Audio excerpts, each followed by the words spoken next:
اس سے کوئی پیدا ہوا ہو نہ وہ کسی سے پیدا ہوا ہو، اسی کو سجتی ہے یہ بات کہا جائے۔ وَلَمْ يَكُنْ لَهُ كُفُوًا أَحَدٌ، اس کا کوئی ہمسر نہیں، اس کا کوئی مقابل نہیں۔ یہی لوگ تھے۔ آپ نے دیکھا کہ اللہ کے نبی نے ان معبودان باطلہ کی پرستش کرنے والوں کو خدا سے کتنا جوڑ دیا۔ وہ رشتہ جو عابد اور معبود کے درمیان ٹوٹ چکا تھا، وہ رشتہ جو خالق اور مخلوق کے درمیان ٹوٹ چکا تھا، وہ رشتہ جو اللہ اور بندوں سے ٹوٹ چکا تھا اور 360 خداؤں کی پرستش میں لگے ہوئے تھے، اللہ کے نبی نے اتنا جوڑ دیا کہ ایک دن ایک صحابی آئے اور کہنے لگے، اے اللہ کے نبی، ہم آپ سے پوچھتے رہتے ہیں اب کیا کریں، ایسا کوئی راستہ بتا دیجئے، ڈائریکٹ اللہ سے نہ پوچھ لیا کریں، ڈائریکٹ اللہ سے پوچھ لیا کریں۔ اللہ کے نبی نے دیکھا کہ میرے یہ چاہنے والے اب براہ راست اللہ سے بات کرنے پر قادر ہو گئے۔ اللہ نے دیکھ لیا کہ میرے بندے مجھ سے وہ رشتہ جو ٹوٹ چکا تھا جڑ چکا ہے، اب بات کرنے کی براہ راست طاقت رکھنے لگے۔ اللہ کے نبی نے آپ کو معراج پر بلایا۔ ابھی رجب کی تاریخ گزری ہے، میں اس موضوع پر نہیں جاتا، اپنے موضوع پر آتا ہوں۔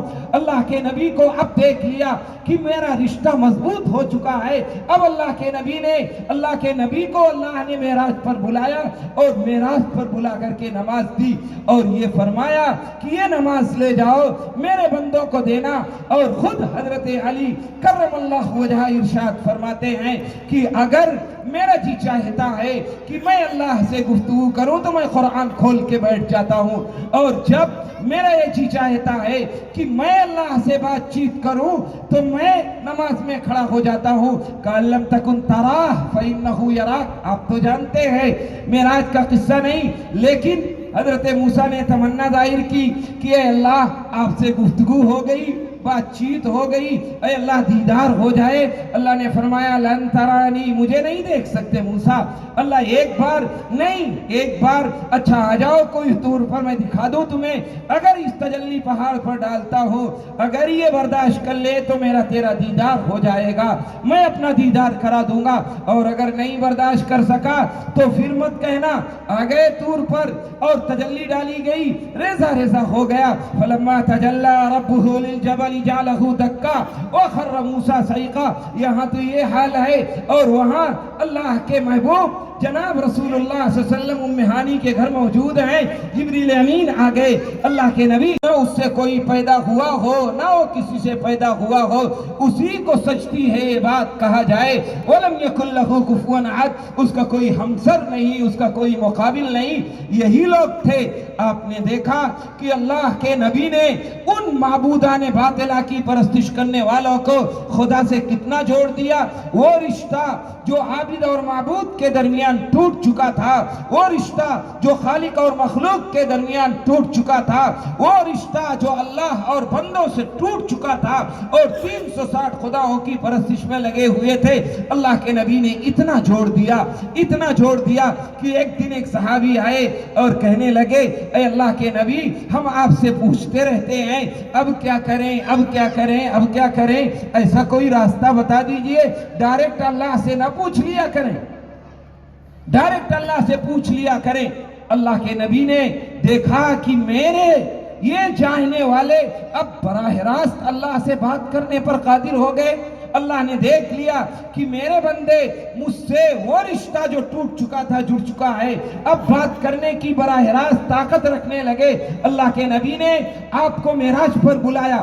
ابھی رجب کی تاریخ گزری ہے، میں اس موضوع پر نہیں جاتا، اپنے موضوع پر آتا ہوں۔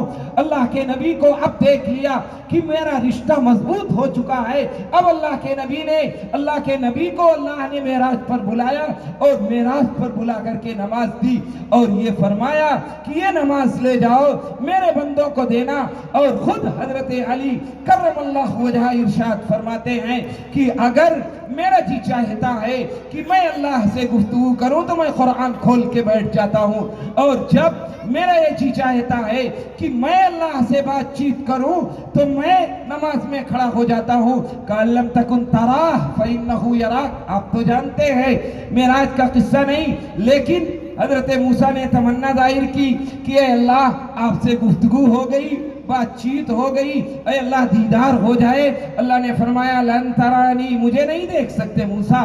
اللہ ایک بار نہیں، ایک بار اچھا آ جاؤ کوئی طور پر میں دکھا دوں تمہیں، اگر اس تجلی پہاڑ پر ڈالتا ہوں، اگر یہ برداشت کر لے تو میرا تیرا دیدار ہو جائے گا، میں اپنا دیدار کرا دوں گا، اور اگر نہیں برداشت کر سکا تو پھر مت کہنا۔ آ گئے طور پر اور تجلی ڈالی گئی، ریزہ ریزہ ہو گیا۔ فلما تجلی ربہ للجبل جعلہ دکا وخر موسیٰ صعقا، یہاں تو یہ حال ہے، اور وہاں اللہ کے محبوب جناب رسول اللہ صلی اللہ علیہ وسلم ام ہانی کے گھر موجود ہیں، جبریل امین آ گئے، اللہ کے نبی وہاں سے اٹھایا بیت المقدس، پہلے آسمان، دوسرے آسمان، تیسرے آسمان، چوتھے آسمان، پانچویں، چھٹے، ساتویں، ایک جگہ جبریل امین پہنچ کر کے رک گئے۔ اے اللہ کے نبی، اب اگر میں آگے جاؤں گا تو میرے پر جل جائیں گے، اب نہیں جانے کی گنجائش ہے، اب دوسرے لوگ آئیں، آپ کو لے جائیں۔ اب فرشتوں کا جھوم آیا، وہ لے کے چلا، 70,000 پردے ہٹے، اور اللہ کے نبی کا دیدار ہوا۔ اللہ کے محبوب نے اپنے اللہ کا دیدار کیا، اور دیدار کرتے ہی زبان اقدس سے جاری ہوا التحیات للہ والصلوات والطیبات السلام علیکہ ایہا النبی ورحمت اللہ وبرکاتہ۔ اللہ کے نبی نے فرمایا اے اللہ، تمام قولی عبادتیں، تمام فعلی عبادتیں، تمام مالی عبادتیں اے اللہ آپ کے لیے ہیں، تمام جاہی عبادتیں، تمام بدنی عبادتیں۔ اللہ نے سنا اور فرمایا وہو نبی جی کیا تحفہ لے کر کے آئے؟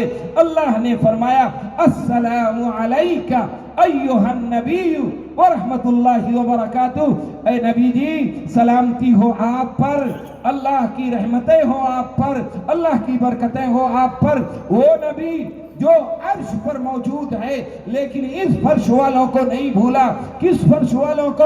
جو صبح سے شام تک اللہ کے نبی کی توہین کرتا ہے۔ وہ مسلمان جس کو نہیں بھولا اللہ کا نبی، جو صبح سے شام تک سنتوں کا مذاق اڑاتا ہے، جو سنتوں کی توہین کرتا ہے، قرآنی تبلیغ کا مذاق بناتا ہے، اپنے چہرے سے، مورے سے، سیرت سے، اپنے کردار سے، اپنی شادی سے، اپنی بیاہ سے، اپنے ماحول اور اپنے سماج اور اپنے کلچر اور اپنی تہذیب سے ہر وقت سنتوں کا مذاق اڑاتا ہے۔ اللہ کا نبی عرش پر ہے، وہاں بھی جا کر کے نہیں بھولا، اور کہنے لگا اے اللہ صرف مجھ پر سلامتی ہو، اے اللہ میں اکیلا نہیں، اے اللہ میں اکیلا نہیں، میرے ساتھ میرے پیچھے چلنے والے ہیں، میری اقتدا کرنے والے ہیں، میری بات ماننے والے ہیں۔ اے اللہ صرف مجھ پر سلامتی نہیں، السلام علینا وعلی عباد اللہ الصالحین، اے اللہ سلامتی ہو مجھ پر، اے اللہ سلامتی ہو مجھ پر، اے اللہ سلامتی ہو مجھ پر، اور میرے ماننے والوں پر، میرے پیچھے چلنے والوں پر، میری اقتدا کرنے والوں پر، مجھے اتباع ماننے والے اور بنانے والے پر، مجھے رول ماڈل اور اسوہ بنانے والے پر، اے اللہ ان پر بھی سلامتی ہو۔ آپ زمین پر ہیں، اللہ کا محبوب عرش پر ہے، لیکن اس وقت بھی آپ کو اور ہم کو نہیں بھولا، جس کو ہم 24 گھنٹہ فراموش کر چکے ہیں۔ اس نبی نے اعلان کیا تو فرشتوں نے دیکھا عجیب نبی ہے، اس کی صورت حال عجیب ہے، اس کی کیفیت عجیب ہے۔ محمد عبدہ و رسولہ، سلامتی ہو، ہم سب گواہی دیتے ہیں اللہ کے سوا کوئی معبود نہیں، اور محمد اللہ کے رسول ہیں۔ یہ فرشتوں کی گفتگو، یہ اللہ اور اللہ کے محبوب کی گفتگو، یہ سب ہوئی، پھر کیا کیا ہوا اس وقت وہ اللہ جانے، اللہ کا محبوب جانے۔ اس کا وقت نہیں، اس کا ٹائم نہیں، لیکن چلنے لگے تو نمازیں عطا کی گئی، بلا کر کے دیا گیا، حج زمین پہ فرض کیا گیا، زکوٰۃ زمین پر فرض کی گئی، روزے زمین پر فرض کیے گئے۔ نماز کی اہمیت کو بتانے کے لیے، ہم کو آپ کو بیدار کرنے کے لیے، ہمیں یہ بتانے کے لیے کہ دیکھ مسلمان، سب سے اہم چیز نماز ہے، اگر اس نے نماز پڑھنی شروع کی تو حالات خود بخود چینج ہو جائیں گے، حالات خود بخود بدلنے لگیں گے۔ لیکن آج کا مسلمان 70% نماز پڑھنے سے غافل نظر آتا ہے، جمعے کے دن مسجدیں پھل نظر آتی ہیں، اور ہفتے بھر لوگ کہیں مر جاتے ہیں، کیا دنیا میں نہیں رہتے؟ 5 وقت اللہ کا منادی اعلان کرتا ہے، اس کی آواز اس کے کانوں پر نہیں پڑتی؟ کیا حی علی الصلاح اور حی علی الفلاح کی صدا بھول چکا ہے کہ مجھے آؤ کامیابی کی طرف، آؤ نماز کی طرف؟ بوڑھا باپ مسجد میں چلا جاتا ہے اور نوجوان بہو، نوجوان بیٹیاں، نوجوان بیٹے گھر میں سوتے رہتے ہیں۔ فجر کی نماز میں دیکھ لو کتنے نمازی ہوا کرتے ہیں، خود حساب لگا لو گے کہ کتنا سچا پکا مسلمان ہے۔ عرش پر بلا کے دیا گیا، آج دوسرے گناہ کو گناہ سمجھا جاتا ہے، زنا کو گناہ سمجھا جاتا ہے، غلط کاری کو گناہ سمجھا جاتا ہے، بدنگاہی کو گناہ سمجھا جاتا ہے، پیسے کو ہڑپ کر لینا گناہ سمجھا جاتا ہے، کسی کی زمین ہڑپ کر لینا گناہ سمجھا جاتا ہے۔ جس طرح یہ سب گناہ کبیرہ ہے، ایسے ہی نماز چھوڑنا بھی گناہ کبیرہ ہے، یہ بھی گناہ کبیرہ ہے۔